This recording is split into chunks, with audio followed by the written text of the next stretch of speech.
How to read Messenger messages without seeing group chat. Hello guys, this is Atticus and welcome back to another tutorial video. In today's video, I'll teach you guys how you can read Messenger's messages without opening the message. Now, what this does is that it will not give the seen by you option on the other people's group chat. So to do this, what you'll need to do is first open up your Messenger. Now note this, that you will need the latest version of Messenger for this feature.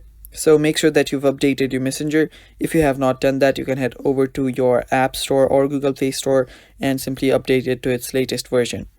Now after you're there, what you'll need to do is simply find the group chat that you want to read and long press on it.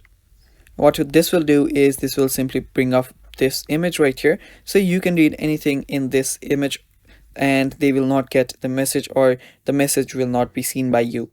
And yeah, it's that simple. That is how you can read Messenger's messages without seeing the group chat.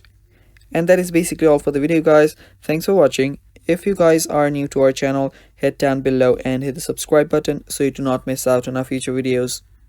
Stay tuned for more, and bye bye.